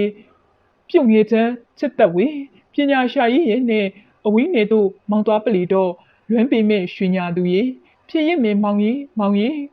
6ရောင်စုံတန်းမလို့စက်ပန်းစာကင်တာနေရက်တွေတွေ့ရင်မျက်ရည်ကလည်းကျွေမှာပဲလေဤတခြင်းကိုဆိုခိုင်းရ၌ဒရိုက်တာကနောက်ဆုံးမျက်ရည်ကလည်းကျွေမှာပဲလေဆိုသည့်အပိုက်ဆုံးရင်မျက်စိကိုအသာမိတ်လိုက်ပြီးပောက်ကနေမျက်ရည်တစ်ပြိုင်တည်းကျရန်လှုပ်ခိုင်းသည်ဒရိုက်တာကမရမချင်းပြန်ခိုင်းခြင်းကြောင့်အန်ကိုက်ကြရမည့်မျက်ရည်ကိုအန်ကိုက်ပောက်ကနေကျအောင်6ကြိမ်လောက်လှုပ်ယူရသည်ကြည်ကြည်သေးသည်ငိုရတော့မည်ဆိုရင်ဘယ်နှခါပင်ငိုရငိုရွေးရသည်အခြားသူများလိုခံစားမှု feeling တွင်းเสียမလို့အခုရီမောပြီးအခုပြန်ငူနိုင်ဆွမ်းရှိသည်ဒရိုက်တာဦးတင်မောင်သည်ချစ်သက်ဝေစကားရိုက်ရင်ကြည်ကြည်သေး၏ပညာစွမ်းကိုမြင်လာသည်ကြည်ကြည်သေး၏ပညာအထုတ်ကြီးကိုဖြည့်လိုက်သည့်အခါ၌အထုတ်ထဲမှတစ်ခုပြီးတစ်ခုထွက်လာသမျှတို့သည်သူလိုချင်သလိုအသုံးချရမှန်းကောင်းကောင်းကြီးသိရှိလာသည်မင်းသမီးဘဝက fashion လောက်ကရွှေကုတ်ခဲ့သောသွားမှာရုပ်ရှင်ရိုက်ရာတွင်ကွန်မင်းနေခြင်းကြောင့်စေတုပ်လိုက်ရသည်ကင်မရာထင်ကန်ဤရွှေသားကိုစေတုပ်လိုက်ရခြင်းအတွက်အလုပ်ပုံနေသည် ဒရိုက်တာသည်ဇမင်းသမီးများ၏အမှတ်လက္ခဏာဖြစ်သောရွှေကိုထားသည့်သွားမှရွှေကိုပလာယာဖြင့်ဆွဲဖြုတ်ပစ်လိုက်သည်ဇမင်းသမီးကြီးဒေါ်စင်ယုံကမွေးထုတ်ပေးလိုက်သောဇမင်းသမီးမာလာကြီးကိုပြဆက်ဒရိုက်တာဦးတုခကပြဆက်မင်းသမီးជីជីထေးဖြင့်စင်ပေါ်တင်ပေးလိုက်ကရုပ်ရှင်ဒရိုက်တာဦးတင်မောင်ကရုပ်ရှင်မင်းသမီးဖြင့်အသက်သွင်းနေလေသည်ကာရ၍တဝက်လောက်ရောက်သည့်အထိជីជីထေးသည်ရုပ်ရှင်အခေါ်ဝေါ်အောက်တိုးအင်ဒိုကိုနာမည်တစ်ခုဖြင့်သိလာသည်အင်းဆိုတာဘာအောက်ဆိုတာဘာမှအဓိပ္ပာယ်မသိပေအထက်ရိုက်လျင်ဒီနာမည်အပြည့်ရိုက်လျင်ဒီနာမည်အင်ဒိုကိုနာမည်ဖြင့်သတ်မှတ်ထားသည်ဒါပင် background BG ဆိုသောအဓိပ္ပာယ်များကိုဘာမှမသိရုပ်ရှင်စကားပဲဟုအောက်မိသည်ជីជីထေးသည်တကွက်ရိုက်ပြီး၍ကက်ဆိုတာနှင့်ကိုလက်ကလေးဘယ်နေရာကျနေသည်ကိုမှတ်သားထားသည့်အလေးအကျင့်လုပ်ထားသည်နောက်ဆက်ရိုက်သောအခါဆွစောကလက်အနေထားဆွစောကမျက်နှာမူရာတို့ကိုမှတ်တမ်းတင်သူကထပ်ပြောပြစရာမလိုတော့ရုပ်ရှင်ပညာကိုအမှုပညာတစ်ရပ်ဖြစ်စိတ်ဝင်စားလုံးခြင်းကြောင့်အမှတ်သားဘဲခါမှမလစ်ခဲ့ပြီရုပ်ရှင်ထဲ၌တချင်းဆိုရခြင်းကိုကအလိုနှစ်သက်လာသည်ဇက်ခုံပေါ်လုံးကလိုပြိတ်တက်ပေါက်အောင်အားထုတ်၍အော်ဆိုရပုံမျိုးမဟုတ်ပဲစတူဒီယိုအလုံးခန်းထဲတွင်မက်ခွက်ကလေးဖြစ်ကို့အတန်းကိုကြားရုံလောက်ဆိုရခြင်းကြောင့်အတန်ကလေးလုံနေသည်အထာကြအောင်ဆွေုံမှတပါအားထုတ်ရမှုပြင်ပမှုမရှိခြင်းကြောင့်သဘောကျလာသည်ကားရိုက်နေစင်းမှာပင်ဒရိုက်တာဦးတင်မောင်သည်ជីជីထေး၏ပင်ကိုအရေးချင်းကိုစိတ်တိုင်းကျကျေနပ်၍800မှတိုး၍1000ပေးမည်ဟုပြောသည်ပေးချင်တယ်လို့ပေးပါအကိုကြီးရဲ့အကိုကြီးဘလောက်ပေးပေးကျေနပ်ပါရဲ့စစ်တဝေစကားရိုက်ကူးပြီးသည့်အခါတွင် A1 ကုမ္ပဏီကជីជីထေး၏အမှုပညာအရေးတွေကိုတက်မိုးထောက်က2500ပေးသည်စစ်တဝေစကားရိုက်ရင်ညီပရိတာပြဆက်ကနေစဉ်ជីជីထေးသည်စစ်တဝေစကားမှအကောင်းဆုံးရုပ်ရှင်မင်းသမီးအဖြစ်ရွေးချယ်ခြင်းခံကအကယ်ဒမီဆုကိုဆွတ်ခူးရသည်အမှုပညာပ၌တွေ့ကြုံခဲ့သောအဖိနှိပ်ခက်ခဲများကိုခံနိုင်ရရှိဖြင့်မတွတ်မဆုတ်စူးစမ်းလှုပ်ဆောင်ချက်ကြောင့်ပြဆက်နေပေတွင်ပြဆက်ပြင်းမှတန်းကုံမင်းသမီးပန်းတိုင်တို့အရောက်တလန်းဆွတ်ခူးခဲ့ပြီးနောက်ရုပ်ရှင်တွေဘက်သို့ကူးပြောင်းလဲရခြင်းစရည်ပထမရိုက်သောတကားတင်းနှစ်ပင်ပွဲဥထက်အောင်ပန်းအကယ်ဒမီဆုဆိုသောရုပ်ရှင်ထူးချွန်ဆုကြီးကိုဆွတ်ခူးပန်ဆင်လိုက်ရသည်ជីជីထေးသည်အကယ်ဒမီစကားလုံးကိုနားမလည်၍သူခင်မွန်းကိုမေးကြည့်ရသည်အကယ်ဒမီဆိုတာဘာကိုပြောတာလဲဟင်ရုပ်ရှင်မှာအကောင်းဆုံးအတော်ဆုံးစကားကိုရွေးချယ်တဲ့ဆုကိုခေါ်တာကွជីជីထေးအကယ်ဒမီဆုကိုတွားယူသည့်အခါထိုချိန်ကစင်းမြင့်ပေါ်သို့တက်၍စကားပြောရခြင်းမရှိထိုချိန်ကပေးသောအကယ်ဒမီဆုမှာရွှေဒင်းကားတစ်ချက်သားကိုရုပ်ရှင်ဖလင်ပုံသွင်းထားသောရင်ထိုးတစ်စိတ်ဖြစ်သည်A1 ရုပ်ရှင်မှជីជីထေးကိုချစ်သက်ဝေစကားရိုက်ပြီးတက်လ900နှင့်3နှစ်စာချုပ်ချုပ်လိုက်သည်3နှစ်အတွင်းရေဒနာပုံအကျော်မော်ညတပတ်စကောမဝိဇိယမိကုတစကားများစက်တိုက်ရိုက်သွားသည်ရေဒနာပုံစကားတွင်မိလောင်၍ရုပ်ဖြတ်ပစ်သောအမာယူကြီးများကိုစကားရိုက်မပြီးမချင်း4-5ရက်မဖြတ်ဘဲနေရသည်အနောက်နိုင်ငံမှရုပ်ဖြတ်စေးဖြင့်မျက်နှာကိုပုတ်လိုက်ရာအသားမှဖူးရောင်ရလာသည်ဖူးရောင်သောအသားပေါ်၌ဂွန်းစာပပကလေးကလျက်စေးတုပ်လူလိုက်သည်စေးကစွတ်ထူတစ်ဖြင့်ဂွန်းစာများကြွဖူးလျက်အနာယူကြီးများဖြစ်လာသည်ဤခံမပြီးမချင်းဘယ်သူမြင်မြင်အိမ်ပြန်လိုက်ရုပ်ချင်တဲ့ပါလိုက်ဖြင့်အမာယူကြီးကိုမဖြတ်ပေးထားသည်ရုပ်ရှင်စကားတွင်၌အတန်နှမျိုးခွဲသည်ပင်ကိုမွေးရပါအတန်ကတတန်မွေးရပါအတန်နှင့်မတူသောအတန်ကိုပြောင်းကာအတန်ဖက်ဆက်နှင့်ဖမ်း၍မှတ်တမ်းတင်ထားပြီးနောက်၎င်းနှင့်အတန်နှင့်တူအောင်နှစ်တန်ခွဲပြောရသည်ရေဒနာပုံစကားကိုအပင်ပန်းစင်းရခံရရသည်3-4ရက်ထမင်းမစားရအိပ်ပြက်သည်တခါတရံတညလုံးမနားတမ်းရိုက်ကူသည်ဒရိုက်တာဦးတင်မောင်ကကော်ဖီနှင့်ပေါမုတ်ကလေးပဲစားပါဆိုသဖြင့်3-4ရက်အတွင်းပိန်ချုံးကျသွားသည်ရေဒနာပုံနောက်ဆုံးစသိန်းခန့်ဤမမတော်ခန့်မှာပင်ပန်းနဲ့နေနေကညှိုးဖြုံနေသည်ជីတီထေးသည်ရုပ်ပြက်စင်းပြက်အခမ်းမျိုးရိုက်ရခြင်းကိုသဘောကျသည်ထိုခေတ်ထိုချိန်ကရုပ်ရှင်မင်းသမီးများရုပ်ပြက်စင်းပြက်ရိုက်ရန်ဘယ်မင်းသမီးမှလက်မခံကြပေရက်ဆက်သောအကြံခံလုပ်ရမည်ဆိုရင်လူတကာစဲပြေအောင်လုပ်ပြနိုင်စွမ်းရှိမှရည်စရာလုပ်ရမည်ဆိုရင်လည်းပြစ်တက်ပါဆက်ပိတ်မနေရလဲရမည်ဆိုရင်လည်းကြည်တော်သူတိုင်းညှိရကြအောင်လမ်းပြနိုင်မှအမှုပညာရှင်အစ်စ်ဟုယူဆထားသူဖြစ်သည်ជីတီထေးတည်သောအခမ်းရိုက်စဉ်ကဒရိုက်တာဦးတင်မောင်သည်မျက်ရည်ဝဲလာသည်ရွှေကြည်ရဲ့ညီအတန်နဲ့ညီငိုပုံမျိုးဟာငါ့ကိုမျက်ရည်ဝဲသွားတာပဲကားရိုက်ပြီးဦးတင်မောင်သည်သူ့မျက်ရည်ဝဲသွားပုံကိုပြောပြီးဖြစ်ကာတဟဟရီမောလျက်ရှိသည်ရေနာပုံစကားထဲ၌ခင်စိန်ကြည်သည်သူမသေးခင်ကိုထုံးမြတ်နှင့်စကားပြောချင်နေသည်ကိုထုံးမြတ်ဝင်လာသောအခါတေဂာနီးဆက်ဆက်ဖြစ်သောခင်စိန်ကြည်သည်ကိုထုံးမြတ်ကိုလှမ်းဖက်လိုက်သည်ဤခန့်ရိုက်နေသောជីជីထေးသည်နေ့ရက်ဆေးရက်ပင်ပန်းနှွမ်းနှင့်လွန်ချင်းကြောင့်အားကုန်နေသည်ကိုထုံးမြတ်အားမိကဖတ်ထားသောစိတ်ထိခိုက်လွန်းသည့်မျက်နှာသည်ရုပ်ရှင်တီပရိသတ်နှလုံးသားထဲသို့ရောက်သွားလျက်ជីជីထေးကိုပရိသတ်ဆွဲသွားကြသည် ဒရိုက်တာမင်းသားဦးတင်မောင်ကိုရိုင်းပင်ကြည်ကြည်ထေးပြပြတတတရုတ်ဆောင်ထားသောတရုတ်ဆောင်ချက်ကိုခန်းစားထိခိုက်မိကအသက်များတုံရင်လိုက်ဖို့လာလျက်ရည်ရည်ဝဲသားခြင်းဖြစ်သည်ဒရိုက်တာဦးတင်မောင်သည်ရုပ်ရှင်မင်းသမီးဖြစ်အောင်အသက်သွင်းပေးခဲ့သောကြည်ကြည်ထေးကိုဤသို့မှတ်တမ်းတင်ကမှတ်ထက်ချသည်ကျွန်တော်မြင်တွေ့ရသောကြည်ကြည်ထေးအေဝမ်းရုပ်ရှင်ဒရိုက်တာဦးတင်မောင်1952ခုနှစ်တွင်စစ်တဝေစကားရိုက်ကူးရန်ဦးတင်တွေကဇညောပေးအပ်လာသည်ဇလန်းရဇက်ဆောင်မင်းသမီးမှာအသက်20ကျော်မှတာဤမိခင်40ကျော်အရွယ်ထိသာတဘာဝကြမည်ကိုတွေ့ရှိရသောအခါမိသူကရွေးချယ်ရမည့်အလုပ်တစ်ခုကိုပေါ်လာတော့သည်ထိုအချိန်တွင်ဦးတုခစီစဉ်တင်ပြသောပြဆက်ကိုတွားရောက်ကြည့်ရှုမိသဖြင့်ကျွန်တော်စိတ်ကြိုက်ဇက်ဆောင်နိုင်မည့်မင်းသမီးကိုတွေ့ရတော့သည်သူကအခြားမဟုတ်ယနေ့တိုင်းရုပ်ရှင်ပရိသတ်၏အသေးဆွေကြည်ကြည်ထေးပင်ဖြစ်တော့သည်ချစ်တဝေစကား၏ဇက်ဆောင်မင်းသမီးမှာကြည်ကြည်ထေးဖြစ်လာသည်ကြည်ကြည်ထေးကိုကျွန်တော်စိတ်တိုင်းကနေ့စဉ်စကားပြီးဆုံးသည့်အထိချိန်မုံပေးခဲ့သည်ဤစကားမှစ၍ကြည်ကြည်ထေး၏တရုတ်ဆောင်မှုပညာညီမျှတိုးတက်တော်မူကိုတွေ့ရှိရတော့သည်ကြည်ကြည်ထေးသည်စက်ထဲကလာခဲ့သောဇမင်းသမီးဖြစ်တော်လေရုပ်ရှင်ရိုက်သည့်အခါတွင်ဇက်ဟန်မပါဇက်တပေမှလာခဲ့သူတိုင်းဇက်ဟန်ကိုဖြောက်နိုင်ခဲ့ကြတော်လေကြည်ကြည်ထေးကဇက်ဟန်ကိုလုံးဝဖြောက်နိုင်ခဲ့သူဖြစ်သည်ကျွန်တော်ပြသပြီးသောဒီနေ့ဘေးနှင့်လှုပ်ရှားမှုမှအစာ၍အတန်နေတန်ထားများကိုတဘာဝကြကြလုံနိုင်ကြောင်းတွေ့ရှိရသည့်တိုင်1952ခုနှစ်အောက်တိုဘာတွင်ရုံတင်ပြသသောချစ်တဝေစကားနှင့်ဇက်ဆောင်ကြည်ကြည်ထေးကိုအကယ်ဒမီရရှိခဲ့သည်ချစ်တဝေအောင်မြင်ပြီးနောက်ဇာနေကျော်အိတ်စလင်ဝတ္ထုကိုစာရေးဆရာကြီးရွှေဦးတောင်းဘာသာပြန်၍ဆယ်ရန်တောင်းတုံးဖြင့်ပြခန်းသောရေနာပုံဝတ္ထုကြီးကိုရိုက်ကူးရန်စီစဉ်ခဲ့သည်ကြည်ကြည်ထေးကိုရေနာပုံစကားတွင်ခင်စိန်ကြီးအဖြစ်တရုတ်ဆောင်ခိုင်းရသည်ကိုကျွန်တော်အထူး2000အားရမိသည်အခမ်းအနားကိုကျွန်တော်စိတ်ကြိုက်အပြင်ဇက်သွားအလိုက်ဇက်ဆောင်သွားနိုင်ခြင်းကြောင့်ဖြစ်ပါသည်ကြည်ကြည်ထေးသည်မိမိရရမည့်အခန်းပေါ်သို့ရောက်ရှိလာသောအချိန်တိုင်းတွင်မိမိလှုပ်ဆောင်ရမည့်အခန်းကိုလှုပ်ရှားပြသခြင်းတွင်အခြားကိစ္စအဝဝကိုမြင့်နေသည့်အလားပင်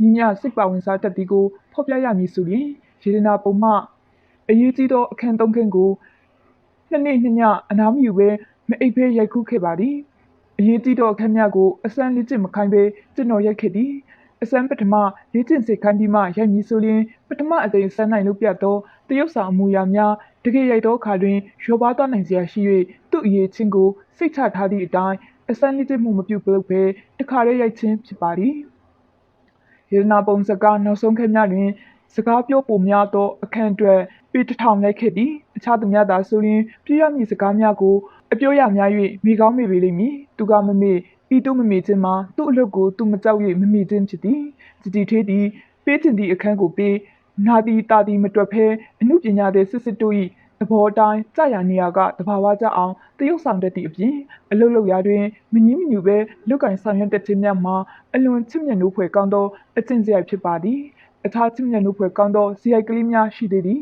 ဘာသာတရားကိုလေးစားသည်မိဘဆရာများကိုယူကျိုးရာတွင်သူမတူတယောက်ဟုကျွန်တော်မှတ်ချက်ချလိုက်ပါသည်A1 ဦးတင်မောင်A1 ကုမ္ပဏီနှင့်ဆက်၍တတိယအကြိမ်ရက်ခဲ့သောအကျော်အမော်စကားတွင်ကြည်ကြည်ထေးသည့်အကျော်နှင့်အမော်နှစ်ကိုခွဲသရုပ်ဆောင်ခဲ့သည်ဒရိုက်တာဦးတင်ယူကမျက်ခုံးတွေကိုပြောင်းအောင်ရိပ်ပစ်ကအမော်အဖြစ်မျက်ခုံးမွေးတိတ်တိတ်ကလေးဆွဲထားပေသည်ဤကားတွင်အသက်နှစ်တန်းပြောင်းနေရသည်ပြောင်းထားသောအတန်းကိုကိုယ့်ဘာသာကိုမှတ်ထားရသည်အကျော်မော်စကားထင်း၌ညစော်ဖလင်းချမ်းနောက်ဖက်ရေကန်ထဲတွင်ခုံချပြီးရင်းနှီးရမည့်အခန်းပါသည်ညဘက်ရိုက်သဖြင့်2000အား5000အားမီလုံးကြီးများထွန်း၍ရိုက်ရသည်ကြည်ကြည်ထေးမှာရေမကူးတက်ရေမငုတ်တက်ပေရေထဲခုန်ချရမည့်နေရာမှာလည်းဝါးနှစ်ရိုက်စာလောက်နှက်သည်ထိုနေရာ၌ယောက်ျားနှစ်ယောက်ကထိုကြီးကြီးနှစ်ချောင်းကိုရေထဲနှစ်ကာစောင့်နေရသည်ကြည်ကြည်ထေး၏ခုံချ၌ရေထဲနှင့်မသွားစေရန်ဆွဲကင်ထားဖို့ဖြစ်သည်ကြည်ကြည်ထေးသည်ရေထဲသို့ခုံချလိုက်တော်လေရေမကုန်တတ်ချေငုံငုံပြောသဖြင့်ခေါင်းကငုံလိုက်သဖြင့်အောက်ပိုင်းကပေါ်လာပြန်သည်ထိုအခါဟိုးဟိုးအော်ပြန်သဖြင့်ရေထဲမှဘွားကနေပြန်ပေါ်လာသည်ပြီးပြီလားမြည်ကြည့်ပြီးမိရသဖြင့်ထက်ရရပြန်သည်ဖလင်ပေ400သာကုန်သွားသည်ရိတ်ချက်တစ်ချက်မှမရလိုက်ကြဖလင်ကုန်သွားခြင်းကြောင့်ရေကန်နှင့်ခလန်းလန်းရှိအင်ကြီးတဲ့သို့ဖလင်သွားယူနေကြသည်ကြည်ကြည်ထေးသည်ညှို့ညစ်ချက်ကိုအသေးလေးကြောက်သည်ရေထဲတွင်အထင်းသားကြီးမြင်နေရသောမြို့ကြီးများလာမတွေ့စေရန်လက်နှင့်ခြေထောက်များကိုတွင်တွင်ကြီးလှုပ်ရှားပေးနေသည်မြို့ကြီးများမှာမီးရောင်အောက်၌အကျိုးစိမ့်စိမ့်ဝင်းပိုက်ဘဝကြီးတွေနှင့်ဖြစ်သည်မြို့ကြီးတွေလာမတွေ့စေရန်တကူလုံးမနာမနေလှုပ်ရှားနေစဉ်လက်၌တင်းကနေဖြစ်သွား၍ကြည့်လိုက်သည်လက်၌မြို့ကြီးတွေ့ထားခြင်းကိုတွေ့ရ၍မျက်စိများပြဝေသွားသည်အမလေးဟုတအားကြုံအော်၍ကြောက်လန့်တကြားဖြင့်ခလန်းလန်းမှတငယ်ပခုံးပေါ်သို့အဖေပုံအဖေကြီးရောက်သွားမှမသိရောက်သွားတတ်သည်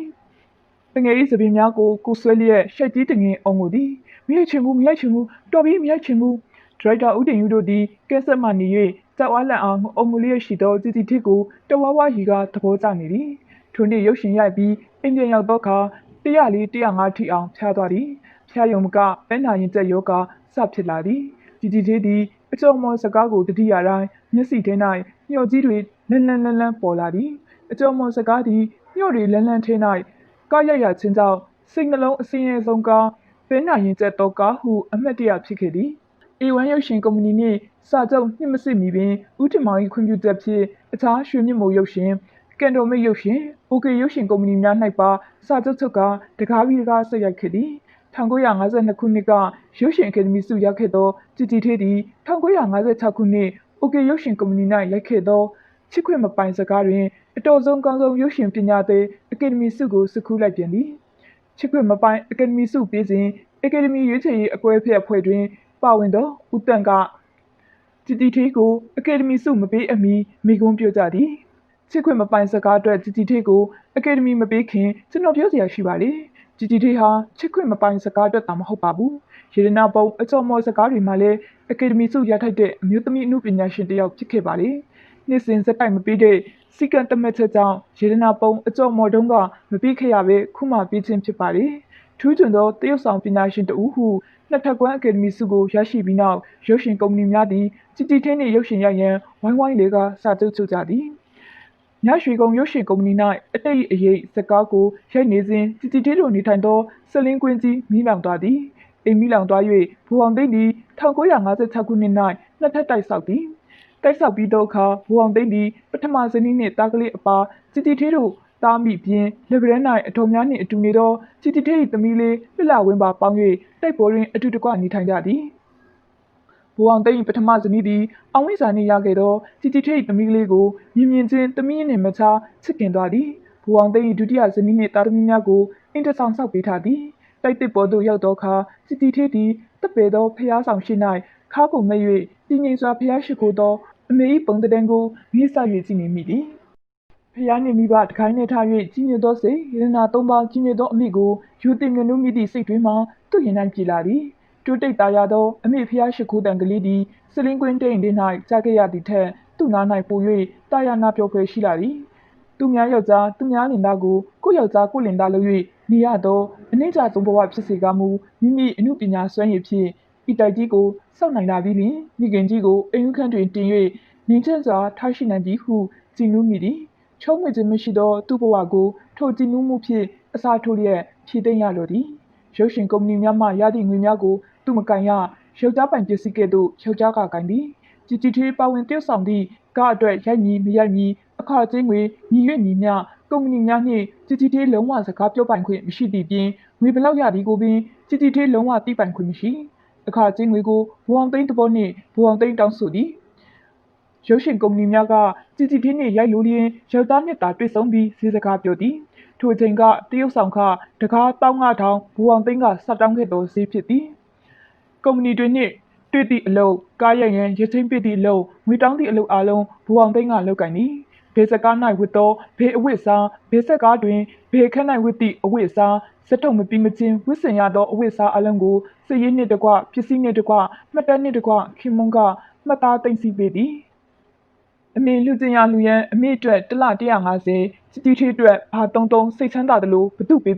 းဘာလို့တစ်လ300လာစမ်းလျင်ဘူအောင်သိန်းထံမှလစဉ်ပေးသောငွေ300တောင်းလျင်သူ့ပိုင်ငွေဖြစ်သည်စားစရိတ်အင်စရိတ်နေ့စဉ်ကုန်ကျစရိတ်များကိုတတ်မှတ်ကာထိုငွေကိုပထမဇနီးအားပေးသည်ပထမဇနီးသည်သူခင်မွန်းတတ်မှတ်ပေးသည်များအိမ်သုံးစရိတ်အလုံးလောက်ငါအောင်သုံးဆွဲသည်အိမ်၌ချက်ရေးပြုတ်ရေးစားရေးတောက်ရေးပထမဇနီးတာဝန်သားအပါနှင့်သမီးလှလှဝင်းကိုကျွေးမွေးဆောင်ရှောက်ထိမ့်သိမ့်မှုကျောင်းစရိတ်ကျောင်းကျိုကျောင်းပို့အစခတ်သိမ်းပထမဇနီးတာဝန်ပထမဇနီးကိုယ်တိုင်ကလည်းသူ့ဘဝသည်ပျော်ရွှင်စရာမရှိသောဘဝဟုသိထားသည်ဤအိမ်ထောင်ကြီး၌သူ့ယောက်ျားတဦးတည်းသာလျှင်အသာစီးရသောဘဝအိမ်၌ဩဇာရှိသူအာဏာပြင်းသ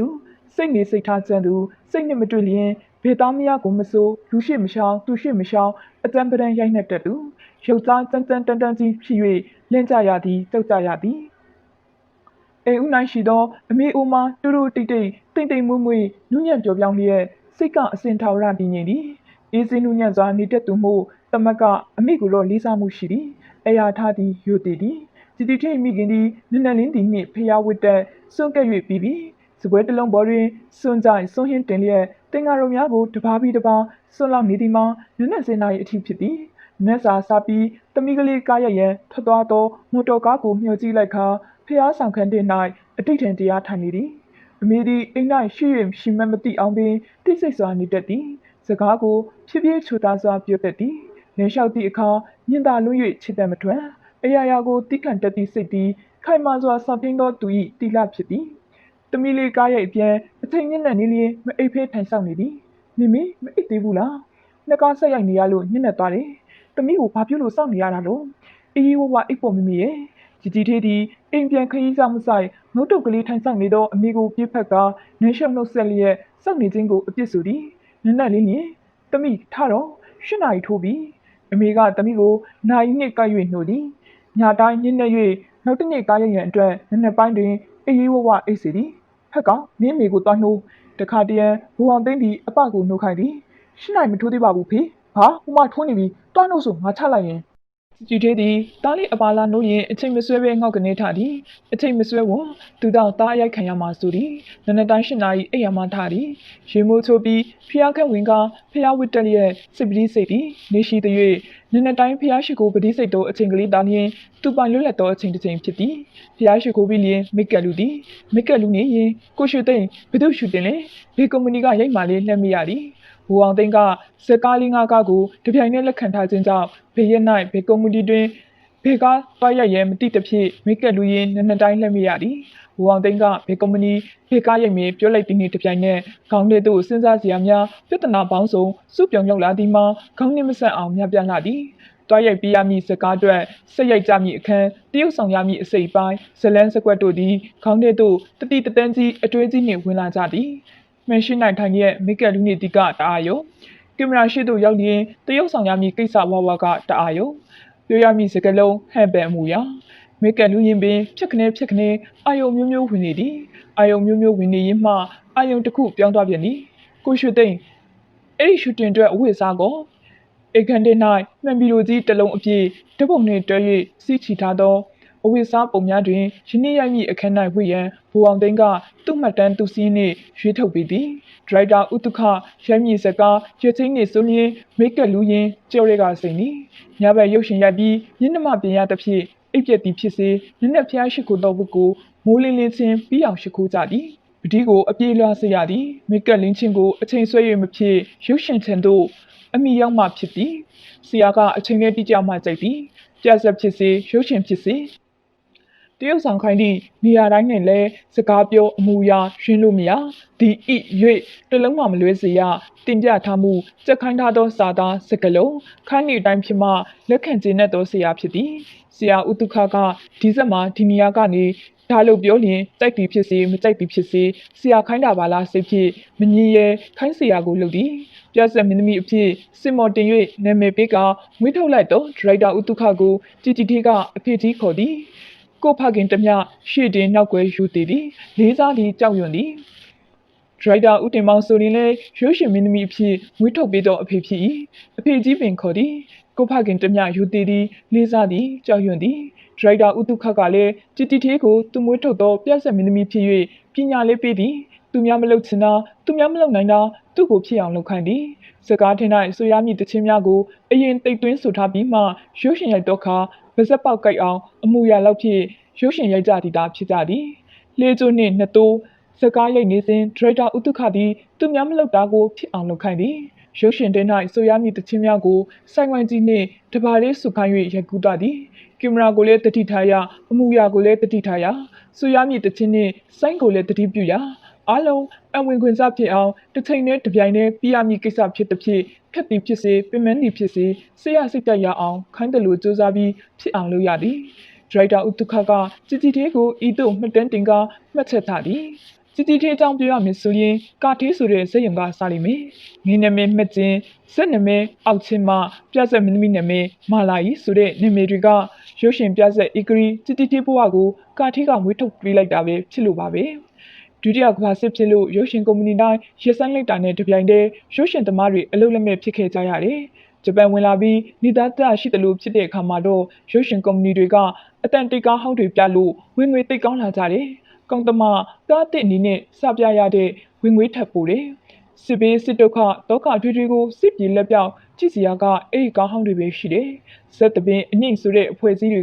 ကဇက်ကောင်းကွေးနေတဲ့အချိန်မှာပြဆက်နဲ့ကားထုတ်တွေရှိရင်ရုံဝင်ခရတဲ့အလုပ်စားတာနေကြတယ်။ဘယ်လောက်ညင်းတဲ့ကားဖြစ်ဖြစ်ရုံပြည့်အောင်ကြည့်ကြတာပဲ။အပြက်စီးတွေစုပုံနေတဲ့မျိုးထဲမှာထက်ရွှေလကုံရည်ရင်ဗဟဲရက်ွက်တစ်ခုလုံးဟာမဟာရန်ကုန်ဖြစ်နေတယ်။အဲ့ဒီကကန်တော်မိတ်ယုံနဲ့ကန်တော်မင်္ဂလာနှစ်ယုံဟာအဲ့ဒီချိန်ကတော့တမရနဲ့ပပဝင်းပေါ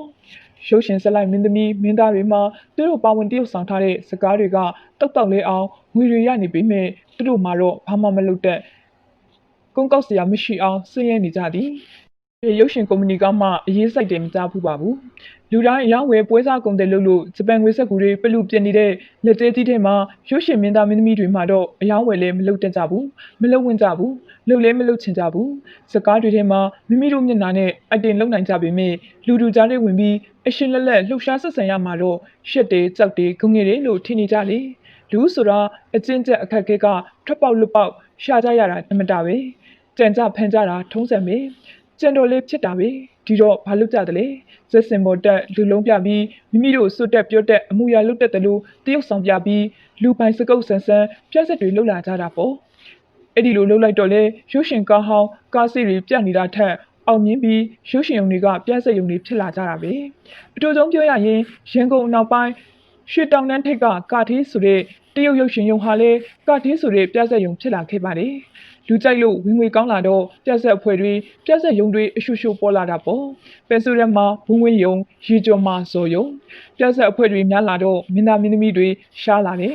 အကြောင်းကရုပ်ရှင်မင်းသားမင်းသမီးတိုင်းပြည့်တက်ကြိုက်တဲ့ပြက်ဆက်တရုတ်ဆောင်ကောင်းဖြစ်နိုင်တာမဟုတ်ပါဘူးရုပ်ရှင်မှာလူမားလျင်ပြင်ရိုက်လို့ရသည်ပိုလျင်ဖြတ်လို့ရသည်တချင်းကိုလည်းသူများကစုပ်ပြီးလို့ရသည်ဖလင်ကိုစိတ်ကြိုက်ဖြတ်တောက်ပြုပြင်လို့တေးလေးစင်ကောင်းလာမှပိတ်ကားပေါ်မှာပြရတော့ကြောင့်ပြိသက်ကချိန်နေကြတာဖြစ်တယ်။ပြဆက်ခွန်ပေါ်ကြတော့ထွက်တယ်ဆိုကြတဲ့ကပြိသက်နဲ့နဖူးတွေတွေ့ကြရပြီ။စကားအပြောဆိုတချင်းရဲ့စီဝါအတန်တီအတန်ထားအမှုရမှားလို့မဖြစ်တော့ပါဘူး။မိမိနဲ့တွဲတရုပ်ဆောင်သူနဲ့အပေးယူမြအောင်ညနေပင်ညနေယူတွေကိုလည်းတက်မှဖြစ်တယ်။အဲ့ဒီပညာမျိုးကအလေးကျင့်မရှိရင်တော်တော်ခရင်တော့ကြောင့်ရုပ်ရှင်မှာနာမည်တော်ပေမဲ့လည်းပြက်ဆက်စင်ပေါ်မှာနာမည်မရနိုင်ကြပါဘူး။ဒါကြောင့်ပြက်ဆက်မင်းသမီးကောင်းမင်းသားကောင်းလိုလာကြတာပေါ့။အခုနပြောတဲ့ကာထေးယုံမှာကျွန်တော်ကချစ်တော့ချစ်တယ်ပြက်ဆက်ကိုတင်ပြီးတဲ့အခါမှာပြက်ဆက်မင်းသမီးမင်းသားတစ်တွေပေါ်လာအောင်အမှုပညာရှင်ရွေးပွဲလုပ်ကြဖို့အဖွဲ့ပိုင်းရှင်ရုံပိုင်ရှင်တို့နဲ့တိုင်ပင်ပြီးသတင်းစာတွေကကျွန်တော်ခေါ်ယူလိုက်တယ်။လာလိုက်ကြတဲ့ဝါသနာရှင်လေးတွေအမျိုးသားရောအမျိုးသမီးရောအရွယ်အစားအများကြီးပဲပေါ့။လက်စာလက်နာရှိတဲ့ခေပညာတက်ကလေးတွေလေးပါကြတယ်အကိတ်ဖြတ်ဖွဲ့ကသတင်းစာဆရာသတင်းတောက်စာရေးဆရာဂီတသဘင်ပညာရှင်များပေါ့တမန်တင်ညာထားတဲ့ပြိုင်ပွဲမလုပ်မီတရက်နှစ်ရက်အလိုမှာကျွန်တော်အင်ကိုជីတီထေးဖြစ်လာမဲ့မက်ကျင်နဲ့တုခင်မွန်ကိုအောင်သိန်းတို့ရောက်လာကြတယ်ကာထေးပြိုင်ပွဲနဲ့ပတ်သက်လို့စုံစမ်းမြင့်ရအောင်လာကြတာပါအဲ့ဒီမှာသူ့ကိုစတွေ့ရခြင်းပါအသားရည်ညိုစိမ့်စိမ့်ပူပြက်ပြက်ပါပါလျာလျာမျက်လုံးမျက်ဖန်နှားတဲ့နှခမ်းကမြန်မာဆန်ဆန်ရိုးရိုးတတတမညယုံမျိုးအတက်ကတော့20ပတ်ဝန်းကျင်လောက်ပဲသူကျင်လည်ခဲ့ရသောအတွေ့အကြုံအရေးချင်းတွေကိုပြောပြပါတယ်ဇက်ထဲမှာအောက်ချင်းမနာမည်နဲ့ဇမင်းသမီးကလေးလုတ်ခဲ့ပူကြောင်းကျုံလိုက်အဖွဲ့ရာဇဝင်ပြဆက်မှာမလာရီဆိုတဲ့နာမည်နဲ့အတော်ထင်ရှားလူကြံများခဲ့တဲ့အကြောင်းယခုစကားကွဲ၍နားနေရကြောင်းကာထေးရုံမှာလုံမဲ့ပြဆက်မင်းသမီးပြိုင်ပွဲကိုဝင်ရင်းလက်ခံနိုင်စရာရှိမရှိသိလို့၍လာရောက်မင်းမြင့်ရခြင်းဖြစ်ကြောင်းပြောပါသည်သူပြောနေတဲ့အမူအရာလေသံဟန်ပန်တို့ဟာသူဝတ်ဆင်ထားတဲ့အဝတ်စားနဲ့လိုက်ဖက်အောင်ရိုးရိုးတတပါပဲရဲတင်ပွင့်လင်းပြီးမဲ့ယူတီလေးစားခြင်းအပြည့်ဖော်ပြနေတယ်ကျောင်းဝါဟန်ဆောင်မှုကင်းနေသူရဲ့ထုံးဖွဲ့စီမှုချဲလေလိမ့်တင်မှုမှာလည်းညခုံမဆွဲတနခါရည်ကျဲကလေးလောက်ပါပဲတကယ်တော့ခင်အမျိုးသမီးပညာတက်ကလေးတွေကြားမှာသူ့လိုဇမင်းသမီးကဝင်လျှောက်ရှင်ပြန်ရမှာမဝင်မရဲဖြစ်နေကြောင်းအတိလင်းဖွင့်ပြောပါတယ်ကျွန်တော်ကတော့သူ့အရေးချင်းကိုစတွေ့ချင်းပဲအကိတ်ခတ်နိုင်ပြီပြဆက်ရဲ့ဂုံအင်ကပြဆက်ရဲ့ပညာဟာတပင်ပညာကပေါက်ဖွာလာတာလို့ပြောရပါလိမ့်မယ်ဒါပေမဲ့တပင်ပညာကိုပြဆက်စင်ပေါ်မှာဇက်မှုအတိုင်းသုံးရင်တော့ဇက်ဆန်နေတဲ့ကြပြန်ပါလေဒီလိုကြပြန်တော့ပြိတ္တကလက်မခံကြဘူး ဒါကြောင့်ကျွန်တော်ကသူ့ကိုအမတ်တရမှားလိုက်ရတယ်ကဲမဲ့ကျင်ပြန်ပွဲမှာသာလာဝင်လေကိုရတဲ့ခေတ္တချင်းတစ်ပုတ်ကိုစွပြရမယ်တချင်းဆိုရင်အမှုရလုပ်ပြရမယ်နောက်တွဲဖက်တယောက်နဲ့တတ်မှတ်ထားတဲ့အချစ်စကားအလွမ်းစကားအပေးယူစကားတွေကိုအပြောခိုင်းလိမ့်မယ်ဒါရီဟာစတမတယောက်အနေနဲ့အလွယ်ကလေးပဲဆိုပြီးစိတ်လိုက်မှန်ပါမလုပ်လိုက်နဲ့ရဲ့သူအကြောင်းသူလိုပြိတ္တကထင်ရအောင်ခက်ရွရွလုပ်ပြီးနားလေအောင်ထပ်ပြောလိုက်မယ်ခုနှစ်တန်းစာမှုပွဲကို BA လိုမဖြေနဲ့ BA လိုဖြေရင်စာမှုပွဲကြလိမ့်မယ်ဒါပဲတိုင်ပွဲလုံးကြီးနေမှာသူ့ကိုတွေးလိုက်ရတော့ကျွန်တော်ဒေါသဖြစ်မိတာကိုတတိယနေပါသေးတယ်အဝိစားအစဉ်ပြင်းအလင်းချေတွေကတာမန်ရိုးရိုးရှိပေမဲ့စပင်ကိုခစ်ဆန်အောင်ရဲ့လို့ခက်တူတူဖြတ်ပြီးအကောက်အတုံကလေးတွေလှုပ်လာလို့လေဒီပြိုင်ပွဲမှာ BA လိုသူမဖြေလိုက်ပါဘူးဖြေများဖြေလိုက်ရင်ကြမှာကမရှိမလားပါလေဘာဖြစ်လို့လဲဆိုတော့ရှောက်လာတဲ့မှာဓပုံနေတကွာအရေးချင်းကိုဖော်ပြရတာကြောင့်ဇမင်းသမီးကလေးဆိုတာကိုအကဲဖြတ်ဖွဲ့ကတိထားကြတကူအရက်သူကျောင်းသူအပြိုရဲဝါဒနာရှင်တွေထဲမှာဇမင်းသမီးတယောက်ဝင်ပြိုင်လို့ဖေတရားမှလေခွင့်မပြုထိုက်ဘူးပေါ့ဒီတော့ကျွန်တော်ကဝင်ပြောရတယ်ကျွန်တော်တခုပြောပြရစီအခုလုပ်တဲ့ပွဲဟာကျောင်းခွာပွဲအတွက်လူရွေးရမဟုတ်ပါဘူးကျေးစားပြဆက်အတွက်ကျေးစားပညာတဲ့ကိုဖြစ်စေအရက်သူရက်သားအပြိုရန်ပညာတဲ့ကိုဖြစ်စေတော်တဲ့လူတင်းတဲ့လူကိုကျွန်တော်တို့အသုံးချနိုင်ဖို့ရွေးချယ်ယူရမှာဖြစ်ပါတယ်ဒါကြောင့်အကဲဖြတ်ဖွဲ့ကလက်ခံပြီးကြည့်ကြပါဦးဒါကိုတူးကပြောသေးတယ်ပြဆက်မင်းသမီးရွေးတာဆက်ဆံနေလျင်ဖိနေလို့မလဲကြည်ပြီးမှဆုံးဖြတ်တာပါဆိုလားဗျာဆက်ဆံနာကိုကျွန်တော်တို့လည်းမကြိုက်ပါဘူးအဲ့ဒီလူနဲ့မင်းသမီးရွေးပွဲမှာမက်ကျင်ကဒုတိယရခဲ့ပါတယ်ပထမရသူကယခုမြင့်မြင့်သေးလို့အမိရတဲ့မက်ကြီးပါတကယ်ကလေမက်ကြီးကကိုလုံးကိုထဲဖွံ့ဖွံ့ဖြိုးဖြိုးဖြူဖြူဖွေးဖွေးရေစင်းငါးကြီးလိုပဲခက်ပါတယ်လှပါတယ်အပြောဆိုအမူအရာကလည်းရဲဝံပိုင်နိုင်ပါတယ်ညောင်လေးပင်သူဝါသနာရှင်တူပေါ့သူ့ကိုလေကျွန်တော်ပဲတိုက်တွန်းခဲ့ရတာပါမြို့တော်ခမ်းမမှာတီးသူစုဆိုတဲ့ပြဆက်ကိုမင်းသားကြီးကိုစီရပထမပြဆက်စင်ပေါ်ကျွန်တော်တင်တဲ့ပွဲမှာမက်ကြီးလာကြီးလို့စတီးတဲ့နေ့မှာပေါ့နေမေကြတော့အရက်မောင်းမြင်မာတဲ့မက်ကြီးကိုမြင့်မြင့်သေးတွဲတွဲလဲလဲမက်ကျင်ကိုကျင်ကျင်သေးလို့ခေါ်ကြည့်ရမှာတရုတ်ဆန်နေတဲ့အတွက်ជីជីသေးလို့ကျွန်တော်တို့အကက်ဖြတ်ဖွဲ့ကကေမွန်းတက်လိုက်ကြပါတယ်သူတို့အပြင်မင်းသမီးလေး2ယောက်မင်းသား3ယောက်လို့ထင်ပါတယ်အရွေးခံရတာကជីជីသေးကကာထီယုံမှာစပြီးစင်တင်တာကျွန်တော်ရဲ့အုံးမိမပြဆက်ဖြစ်ပါတယ်ជីជីသေးနဲ့မြင့်မြင့်သေးကာထီမင်းသမီး2ယောက်စလုံးကိုတပြိုင်တည်းတင်ပြနိုင်တဲ့ပြဆက်တစ်ခုကိုကျွန်တော်ကရေးသားစီစဉ်နေတဲ့အတွင်းညယုံမှာတင်ခဲ့ဘူးတဲ့အုံးမိမမှာជីជីသေးကိုကြည့်ရအောင်တင်ကြည့်တာပါသူရရမယ့်နေရာကမင်းသမီးမဟုတ်ဘူးစိန်ကုန်တဲ့ဟန်ဆောင်ဆရာဝန်ကြောဟန်ဆောင်ပြီးစိန်ကုန်တဲ့ဦးချိန်ကြီးရဲ့စိန်တွေကိုလိန်ယူထွက်ပြရမယ့်မိမလေကလေးနေရာပါသူကတော့မင်းသမီးမလုပ်ရလို့တိတ်ကျင်တဲ့ပုံမပေါ်ပါဘူးဒါကိုကျွန်တော်သိတယ်ကျွန်တော်ကလည်းကျွန်တော်ရည်ချင်နေကျွန်တော်သူကိုဇက်စင်ပေါ်မှာအောင်ချင်းမအနေနဲ့လည်းမကြည့်ဘူးမလာရင်အနေနဲ့လည်းမကြည့်ဘူးဒီတော့မြေစမ်းခရမ်းပြိုးရအောင်အကွက်နည်းနည်းမှာအရေးချင်းအများဆုံးပြနိုင်မဲ့ဇက်ကွက်ကိုပေးတည်ခြင်းမှာအေးစုတ်တာတက်တာလေးဖြစ်တဲ့ပေါ့အဲ့ဒီနေရာမှာဇက်ကောင်ဇက်ကွက်ရဲ့အရေးချင်းဖြစ်ပုံကိုပြောရအောင်မေတချို့မင်းသမီးမင်းသားဇက်ကောင်စိတ်ရများဟာဇက်ကွက်ထဲမှာဂုံနေနဲ့အကျင့်စာရိတ္တဖောက်ပြရမယ်ဆိုတဲ့ဇက်ကောင်မျိုးနေရာမျိုးဆိုရင်ရှောင်ကျင်ကြတယ်မလုပ်လို့ကြဘူးကျွန်တော်ပြောရပါတယ်ជីជីသေးဟာအဲ့ဒီတုန်းကကျွန်တော်ကိုမငင်းဝန်းလို့လုပ်ရတာပဲနောက်တော့သူတိလာပါတယ်ကိုရုပ်ရည်အလှနဲ့ရုပ်သားတွေကိုကြအောင်ပြောရဆိုရမူရနှွေးရငိုရမေးရတဘာဝကြအောင်တရုပ်ဆောင်ရတာဟာအင်ဒရီတမတ်တီနဲ့နည်းနည်းလေးလုပ်ပြရတာထက်ခက်ခဲပါလေဒါမျိုးကဟာတပရိတဝါစနာစကားကြွေမှလုပ်နိုင်ပါလေစက်ကောင်ရမှာအရွေးမှကြမယ်နောက်မှတီးလို့နောင်တရကြတဲ့အဖြစ်ကြုံဖူးတာပြောရအောင်မေကျွန်တော်ရဲ့ဂုံရီမတူဝတ္ထုကိုဂျပန်ခေတ်ကကန်တိုမေယုံမှာဂုံးဆိုတဲ့နာမည်နဲ့တင်းတဲ့ခါတုန်းကပေါ့တထောင်စားမလေးမြေတုံရမှာနမေကြီးရုပ်ရှင်မင်းသမီးကလေးတယောက်ကသူ့မလုပ်ပြရစီနဲ့လို့တောင်းပန်နေတတိသမီးကလေးနေရာမှာသာထားပြပါတဲ့နောက်အယူပေါက်စီနေရာမှာလဲနမေကြီးရုပ်ရှင်မင်းသားတယောက်ကညင်းပြနေဒီတော့ရင်းကောင်းဆောင်ဖြစ်နေပါလာတဲ့ A1 ကစိတ်ရမင်းသမီးလေးမိကျင်းကိုမေတုံအလုတ်ခိုင်းပြီးအရွယ်ကြီးတဲ့မင်းသားကိုပါချစ်ကိုအယူပေါက်စီအလုတ်ခိုင်းရတယ်